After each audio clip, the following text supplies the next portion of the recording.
So with our Wax Museum projects coming up pretty quickly, I thought we'd take an opportunity to practice our presentations using a cool app called ChatterPix. Independently, you're going to be working towards this objective. You, as a second grader, will be able to record and animate your Wax Museum presentation.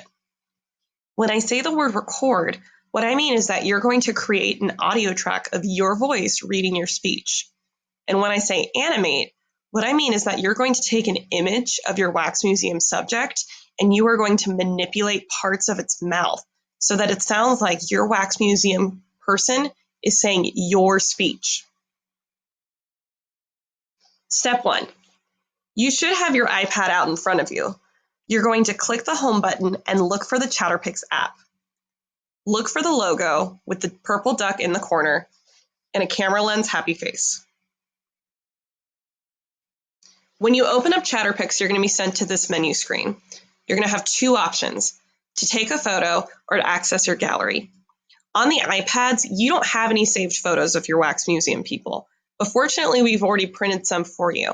So you're going to click on the orange button that says Take Photo. The camera should open, and you're going to hover over your photograph and take a picture using the camera click button. So say, for example, you're studying Walt Disney. After you take your picture of Walt Disney, you'll see the photograph pop up on your iPad. And this is where the animation comes in.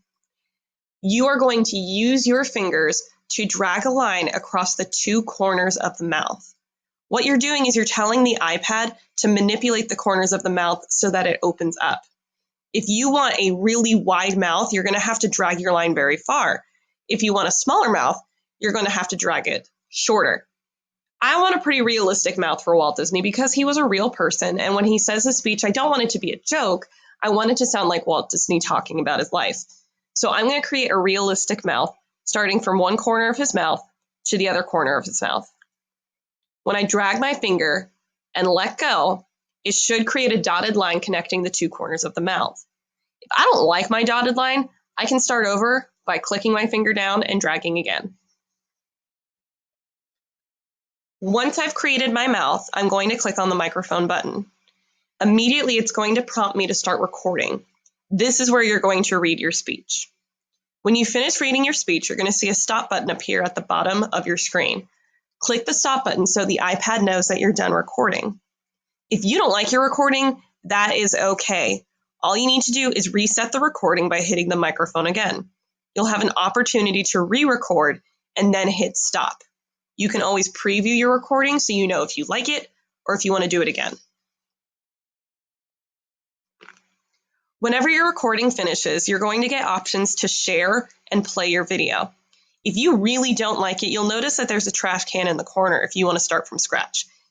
Maybe you're not a big fan of the way that you angled the camera, or maybe you're noticing that the way that you drew your mouth animated it in a way that doesn't look very realistic to your person, and so you want to start from scratch. If that's what you want to do, you click on the trash can in the bottom corner. If you want to watch your video again, you hit the big green play button. We are going to have to save these videos. There's no point in creating a video if you can't look back at it.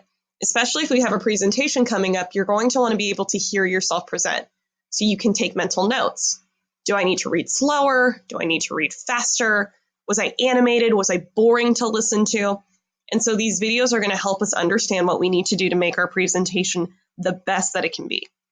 So in the bottom corner, you're going to see an export button. It looks like an arrow pointing down at the iPad. When you export it, it's going to save it to the camera roll. That way, anytime we power up the iPad, we can open up our gallery and watch your video. It looks like you've gone over all the steps, so now it's your turn. Open up ChatterPix on your iPad and begin.